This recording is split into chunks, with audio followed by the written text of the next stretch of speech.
ओम शांति।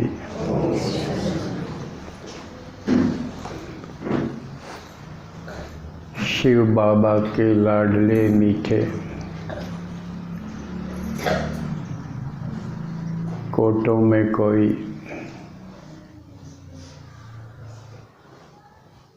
पास बिदौनर होने वाले लाडले मीठे बच्चों का आज विशेष दिन दीपावली पर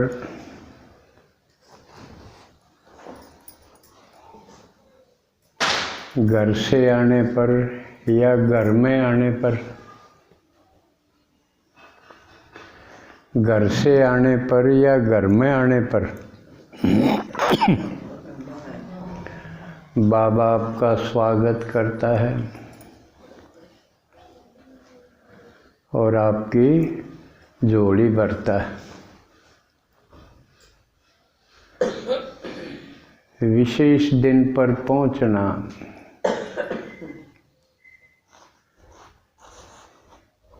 ये सर्टिफिकेट है पास होने का, बल्कि पास भी डोनर का,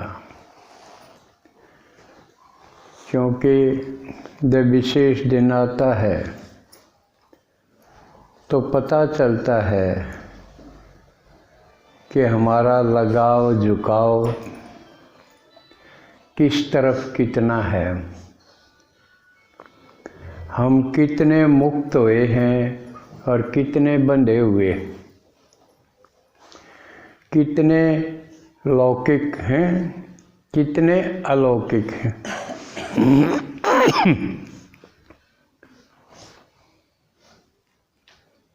तो आप आज पहुँचे हो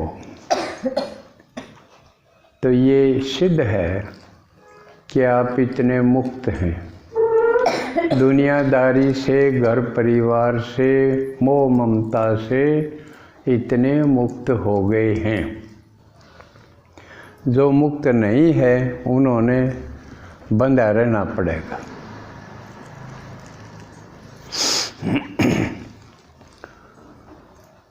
तो इसकी मुक्त होने की आपको बहुत बहुत बधाई हो।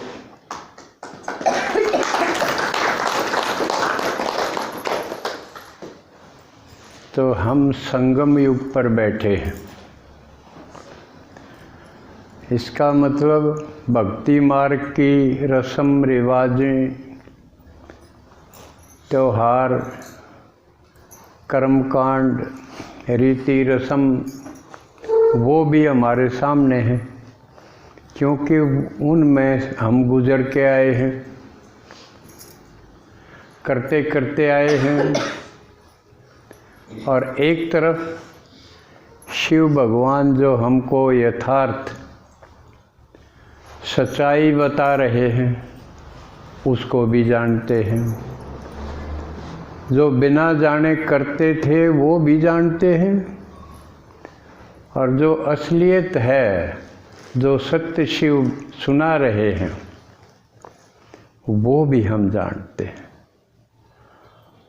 तो हम कितने जानकार हो गए, सब कुछ का पता हो गया, जो था उसका भी, जो है उसका भी, और आगे जो होने वाला है उसका भी। इसका मतलब हम त्रिकालदर्शी हो गए।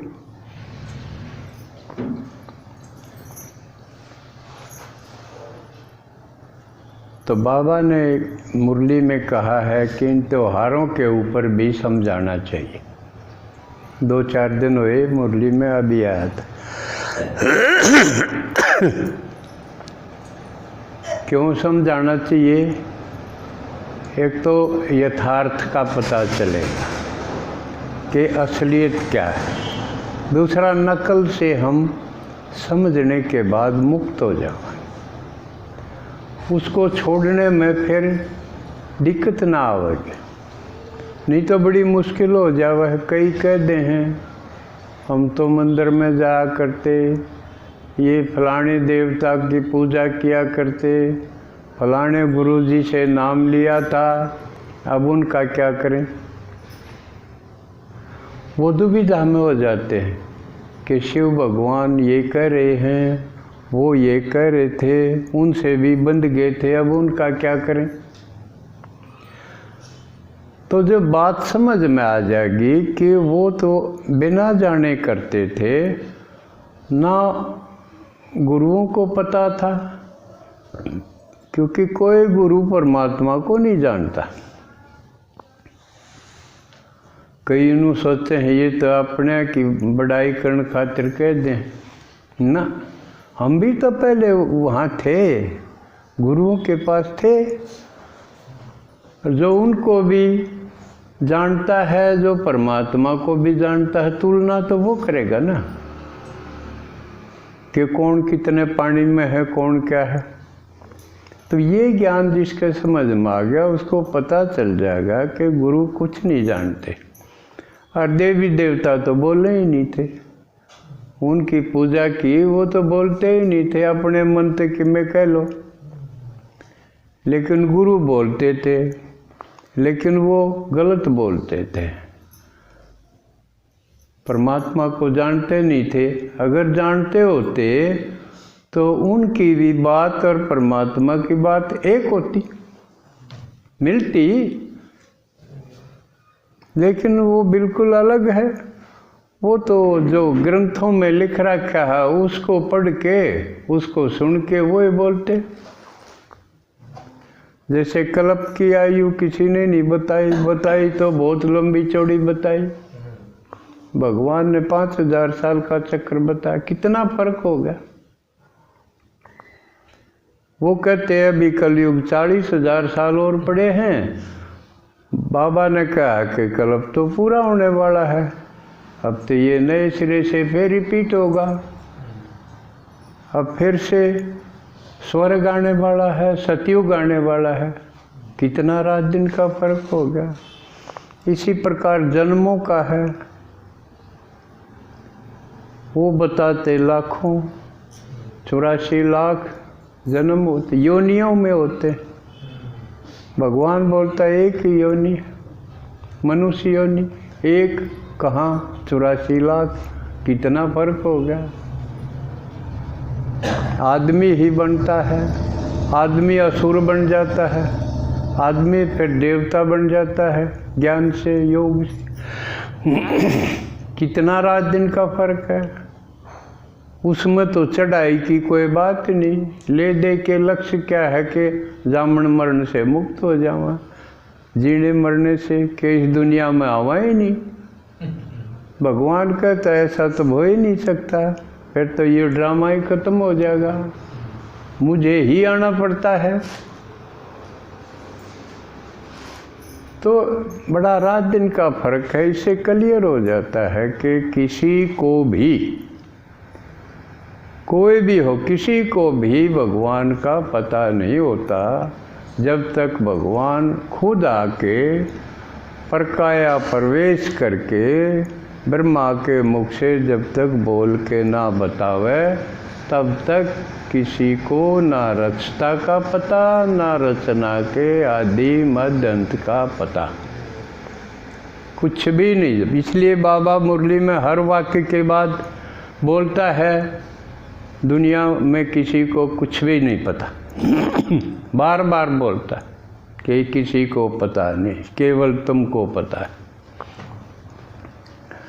तो आज हम सबसे प्रसिद्ध त्यौहार, हिंदुओं का नहीं सनातन धर्म का कहो, जो दीपावली है, उसके बारे में रविवार को भी की थी, वो आपने सुन ली होगी फ़ोन पे। आज भी उसकी चर्चा भी करते हैं, क्योंकि एक क्लास में वो पूरी नहीं होती। दीपावली तो वैसे ही त्योहारों का समूह है। धनतेरस है, फिर छोटी दिवाली है, जिसको क्या बोलते हैं, गिरडी भी बोलते हैं कई। और फिर बड़ी दिवाली, फिर गोवर्धन पूजा, फिर भैया दूज, इतने सारे त्यौहार मिला के, इतनी इवेंट्स मिला के दीपावली का सबसे बड़ा त्यौहार इसलिए गिनते हैं हम। इसमें बाबा ने जो समझाया है तकरीबन वो सारी बातें आ जाती।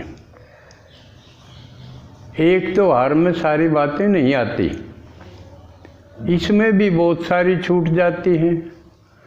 लेकिन ज्ञान जब शिव बाबा का मिलता है, मनन करने से, मंथन करने से बहुत बातें निकल के आती हैं। जैसे उस दिन कुछ बातें नहीं आई थी, वो सूझ रही। जैसे दीपावली का त्यौहार का सीजन,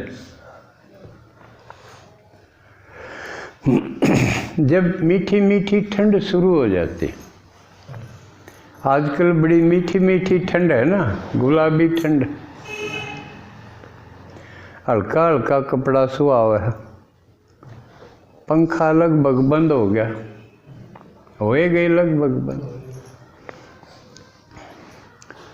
और अंदर सोना शुरू भी हो गया। यानी बहुत अच्छा सीजन है, मौसम है। इससे पहले सीजन था बरसात का।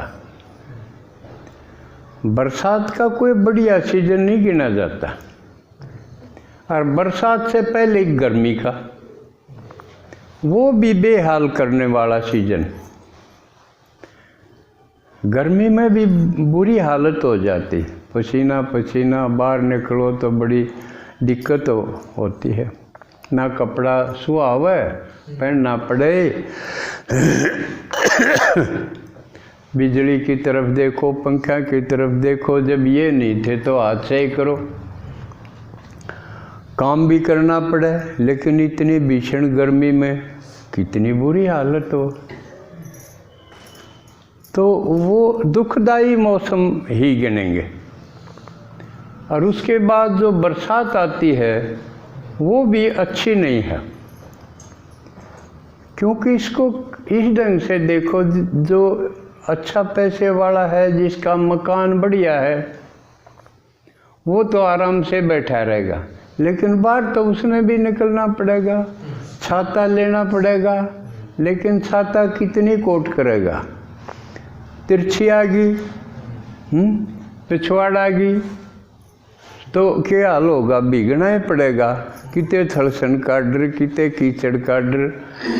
और जिसके कच्चे मकान, क्योंकि हमने कच्चे मकान में रह के देखा है, बड़ी बुरी हालत तो है, ऊपर से टपका आ जा, पानी आ जा, बड़ी दिक्कत हो। छात पर चढ़ो, इतने बरसा इतने छात पकड़े रहो। जब जरूरत थी उसकी छत की, उस समय छत के ऊपर खड़े रहो गारे लिए, तो बड़ी मुसीबत हो जाओ। मन देखे हूँ परम सुहाई, रामचरितमानस में तुलसीदास कहे कि बड़ी सुहावनी होगी। दोनों सीजन जो खराब थे वो गुजर गए। इसी प्रकार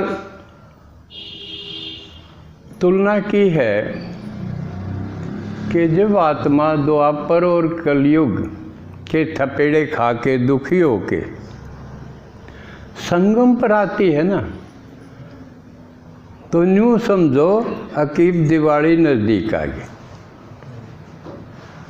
वैसे भी जो कहा करते भाई 100 साल जियो या 100 साल जिए, ये कामना करते थे, आशीर्वाद देते, तो उसमें पता है क्या बोलते थे, जीवो सरदम सतम,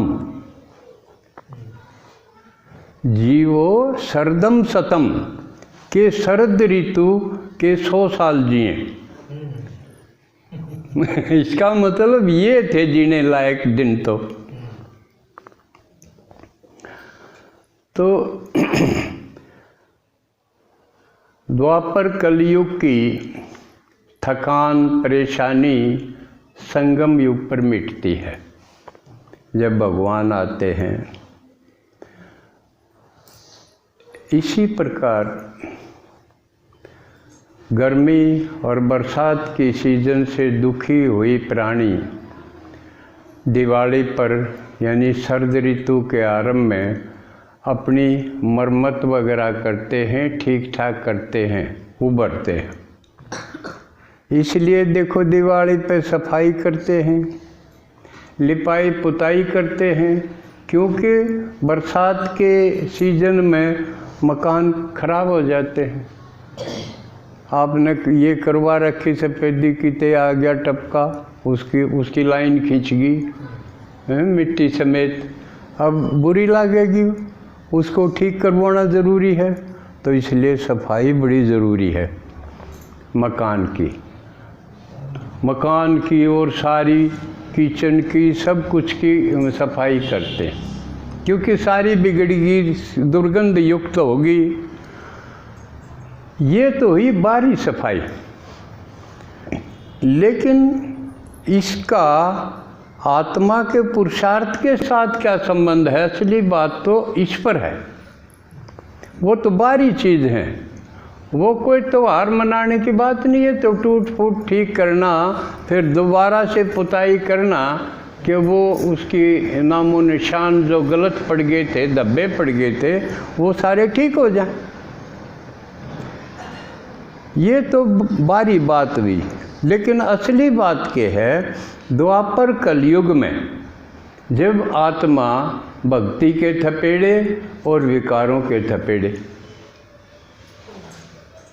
इनमें दुखी हो जाए। भक्ति ने भी दुखी करे हैं, कितने चक्कर काटे। पहले तो बाबा बताओ मुरली में पैदल जाया करते, हरिद्वार भी जाना हो, चाहे कितने तीर्थ पे जाना हो, हाँ बड़ी सुरक्षा से जब उनको लूट भी लिया करते कि ये जाओ है 150 तो ले रहा होगा कि मैं, चाहे कोई फूल गिरने जाता हो, जब भी बड़ा खतरा होया करता। हाँ तो वो थपेड़े जो थे द्वापर कलयुग में भक्ति के भी और विकारा के भी। विकारा का न्यू नहीं पता था ये खाम खा की दुखदायी चीज़ है ना, वो अनिवार्य समझते थे। अब उन बिना तो काम नहीं चले, काम बिना क्यों कर वंश चलेगा, लोभ बिना घर नहीं बसेगा, ये सारी चीज़ ज़रूरी समझते थे।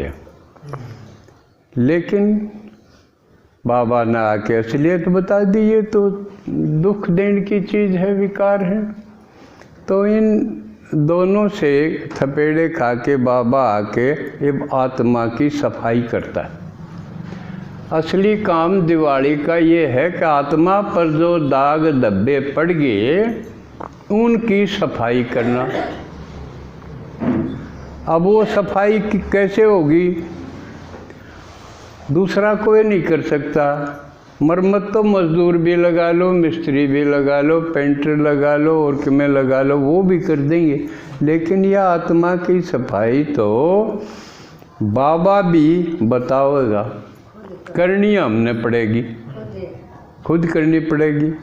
ज्ञान से समझो एक तो उसको किया, अगर नहीं तो गंदगी कौन दिखाई दे, हमने अपने दागे ना दिखाई दे। इसलिए बाबा का अपने आप को देखो कि मैंने क्या क्या गलतियां की हैं, कौन से निशान पड़ गए, उनको ठीक करो। ठीक करने का बाबा ना आसान तरीका, विज्ञान से समझ लो, मेरी याद से उनको, मेरी याद ब्रुश है उनको ख़त्म करने की। और नहीं तो जिस तरह तुलसीदास ने कहा कि आत्मा तो शुद्ध थी, जिस तरह पानी की बूंद है ऊपर से आए है ना, वो बिल्कुल क्रिस्टल क्लियर है, एकदम वो शुद्ध है। लेकिन धरती पे मिट्टी पे पड़ती है, पानी देखो गंदा हो जाए ना। तो इसी प्रकार आत्मा भी जब परम धाम से आवे है तो बिल्कुल वो सतो गुण में वो है। किसी भी कोई भी आत्मा हो, किसी युग की भी, वो परम धाम से आवेगी तो वो शुद्ध होती। क्यों? वो चाहे योग के द्वारा और चाहे थपेड़े पिट कुट के वो शुद्ध होके गई थी उस घर में, वैसे जा ही नहीं सकते। परम धाम में आत्मा शुद्ध होके जाओगी, तो आवेगी तो भी वो शुद्ध है, आवेगी शुद्ध है तो कुछ दिन तो वो सुख भोगेगी। एक जन्म वाली आत्मा भी शुरू में सुख भोगेगी, वो जल्दी जल्दी एक का जन्म में फिर तमोगुण में आ जाएगी। लेकिन परम धाम से वो शुद्ध ही आती है और यहाँ आके वो फिर मैली हो जाती है। भूमि परत भाडाबर पानी, जिमे जीव ही माया लपटानी। जैसे बूंद है वो ऊपर से आके मिट्टी में मिलके और गंदी हो जाती, मैली, इसी प्रकार आत्मा भी परम धाम से आके यहाँ माया से मिलके और वो मैली हो जाती है। माया माने 5 विकार। पहले भक्ति में संत महात्मा माया पैसे ने बोलते थे, धन दौलत ने, वो पैसे को माया बोलते थे। अकिया है जड़, सारी दोषां की जड़ धन है। लेकिन बाबा ने नहीं बताया धन तो काम की चीज़ है। ये माया नहीं है, माया तो विकार है। तो अब बाबा ने क्या बताया, तन मन धन समय संकल्प, खासकर समय संकल्प तो और भी सूक्ष्म चीज़ होगी, बाकी तन मन धन तो मोटी चीज़ है। अकिए सेवा में लगाओ। अब बाबा से पहले क्या करते थे, तन और धन मन इन दोनों में चक्कर काटा करते। मन जो आत्मा है वो तन पे और धन पे दोनों पर चक्कर काटती जाया करता। अब तन ये सुंदर है, ये सुंदर है, इसको सुंदर कैसे बनाना है, के खिलाना है, मोटा ताजा नहीं जागा, के इसको पहनाना है, के लगाना है इसके, या तो इसमें लगे रहे। और यूँ जिसा ठीक हो गया, मन जो है तन को लेके फिर धन के पीछे पड़ गए। अब देखो हर एक आदमी की क्रियाकलाप सारा दिन या ज़्यादातर समय वो क्या रहा है, धन के पीछे पड़ा रहा। रिटायरमेंट के बाद भी नहीं बैठता, नहीं तो जब न्यू हो जाए करके रिटायर जब करें कि यू करण जोगा नहीं रहा, अब तेरा कर लिया, कि मैं गलती करने लगेगा, यू भूलन लगेगा। तो इसलिए उसको रिटायर कर दिया जा है कि बहुत कर लिया, और उसको घर बैठे पैसे भी मिलते हैं, पेंशन। लेकिन कई घने समझदार, मूर्ख तो क्या कहूँ, बूढ़ा शब्द, घने समझदार हैं, वो फिर भी ना बैठे, कोई न कोई दफ्तर, कोई न कोई पार्ट टाइम जो है ना वो पकड़े लेंगे। उन्हें ना बेरा कितना कमाना है, पहले जोड़ भी रखा है, पेंशन भी मिला है, फिर भी कोई नहीं बैठे। तो इसका मतलब तन का भी दुरुपयोग करे हैं, उसके साथ भी ज्यादती करे हैं। तन बेचारा 60 साल के बाद लगभग थक लिया, उसको दूसरा काम की ज़रूरत है, अच्छी बात सुनन की, परमात्मा ढूंढन की, मिलन की, मंथन चिंतन करन की, आगे मरना के है क्यों कर मरिया जागा, आगे मृत्यु के बाद क्या होगा, ये सारी चीज़ सोचने की ज़रूरत है ना। इन कहानी छोड़ के धन के पीछे, और इतने तई धन के पीछे पड़ा रहेगा, इतने वो तन ने नहीं बिगाड़ ले, वो तन बिगड़ जाएगा। क्योंकि ज़्यादा धन के पीछे पड़ेंगे तो तनाव पैदा होगा।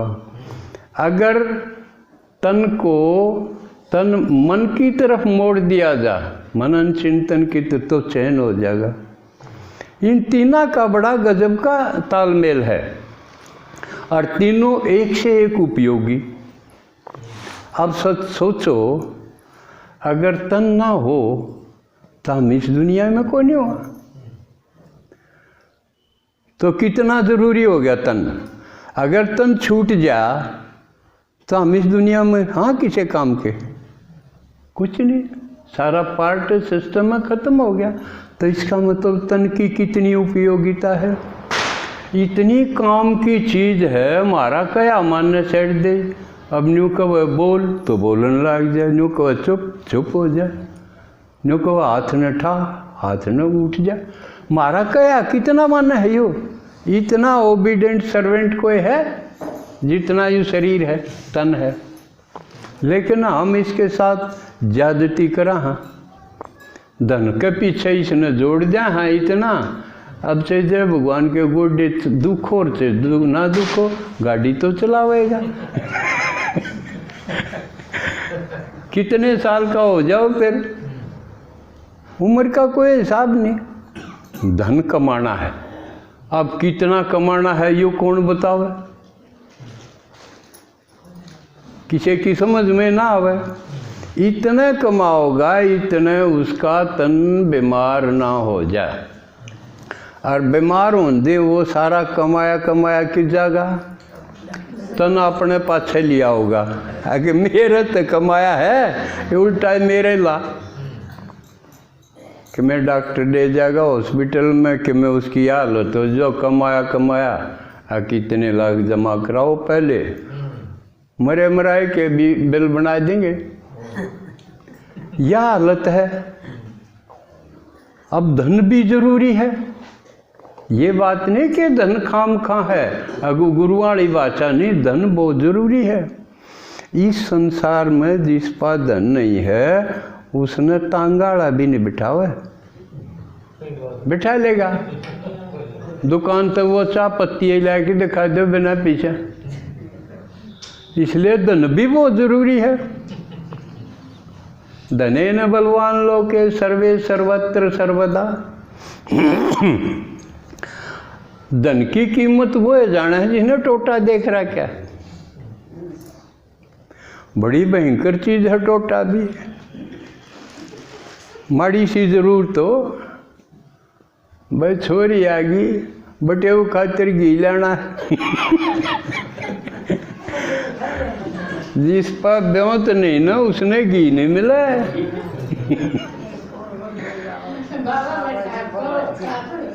लेकिन बताऊं हूँ धन कितना काम की चीज है। हाँ ये बाबा बताओ, लेकिन यो मन है कदे तन का नहीं बाजेगा, उड़े चक्कर काटी जाएगा और धन पर तो चक्कर काटे। और कह दिया शास्त्र में भी भाई मन तो बड़ा चंचल है, यूँ तो ठहरता ही नहीं। ठहरे तो गायो कित ठहरेगा जब इसने असली मिल जाएगा, परमात्मा मिल जाएगा, जब ठहरेगा ये। जब मन ठहर गया तो उसकी पहचान क्या होगी, वो तन ने भी परमात्मा का काम में ला देगा और धन ने भी परमात्मा का काम में ला देगा। फिर यह गति होगी जो असली सदगति का है प्रोसीजर। जब परमात्मा का ज्ञान और परमात्मा मिल जाएगा, जब यू मन ठहर जाएगा। इतने ठहरे को नहीं, क्यों दोनों चीज ठहरन की सही को नहीं। धन ने आप पे चंचला बोले वह ना ठहरे, उसके ऊपर मन भी कौन ठहरे, चक्कर जरूर काटी जाएगा, कदे तन पर कदे धन पर। और जब परमात्मा मिल जाएगा जब ठहरेगा, जिसके ज्ञान समझ में आ जाएगा, परमात्मा पर निश्चय हो जाएगा, उसकी पहचान यह है कि उसका मन फिर स्थिर हो जाएगा, जिसको स्थित प्रज्ञ बोलते गीता में। स्थिर मन, निश्चय बुद्धि, स्थिर मन हो जाएगा, उस वक्त उसकी धारा बदल जाएगी। ना धन का नहीं, फिर धन ने भी वो लाओगा, इससे कम कि उसने बेरा पड़ जाएगा। इस धन का सदुपयोग ये है कि यो ईश्वरीय कार्य में लागे, तो इससे और कई जन्मा खातर धन मिल जाएगा, या समझ में आ जाएगी। फिर वो कमांड की बजाय लान पर हो जाएगा जो भी जोड़ा। और तन है उसका भी बाबा ने कहा है ये मोस्ट बिलव्ड शरीर है, इसकी इतनी संभाल करो। संगम युग का ये जो शरीर है यू बिगड़न ना दो, इसकी संभाल पूरी करो, लेकिन इसके सजान की जरूरत को नहीं, इसको हेल्दी रखने की। इसका मतलब पहला जो दीपावली का जो दिखाया है कि कौन ऋषि वो अमृत कुंड लेके पैदा हुआ, धनवंतरी। धनवंतरी वेद भी दिखाया है और अमृत कलश लेके भी आया है, और धन शब्द सिद्ध करे है जो कहानी में कोनी के धन का भी वो उपयोग बतावा है धनवंतरी का। इसलिए पात्र वो फिर धन और तन दोनों लगा के पात्रता का विकास करने में जुट जाएगा। अकमन सतयुग में जाना है, त्रेता में जाना है, सारी आनू देखी जाएगा मेरी तैयारी क्या की हुई है। त्रेता की हुई है तो सतयुग खातिर और जोर लाओगा, अब थोड़ी सा और कर लेगा तो स्वर्ग में ना आ जाएगा, सतयुग में आ जाएगा। फिर उसका उत्साह और उमंग घटेगा नहीं, लाई भी जाएगा। जो कर ब्रह्मा बाबा ने अपने सांस सांस में लगा दिया और कोई काम छेड़ा को नहीं, और जो जोड़ रहा था सारे हीरे जवाहरात सारे यज्ञ में ला दिए। किस में लाया तय सब तो गणा फायदा है, यूँ सागर मंथन होगा। और ऊँ कोने अग देवता राक्षस उस पानी वाला सागर ने मंथन करे बिलों, ऐसा तो संभव ही नहीं, उसमें क्या लकड़ेगा। असली यो था कि फिर वो विचार सागर मंथन जो परमात्मा ने ज्ञान दिया है उसका मंथन करके या कार्य विधि हो जाएगी उसकी, फिर वो इस पात्रता का विकास में जुट जाएगा, और जो कि आखिरी सांस तक उसका उमंग घटेगा नहीं। तो आज भाई दीदी आई हुई है तो उनकी भी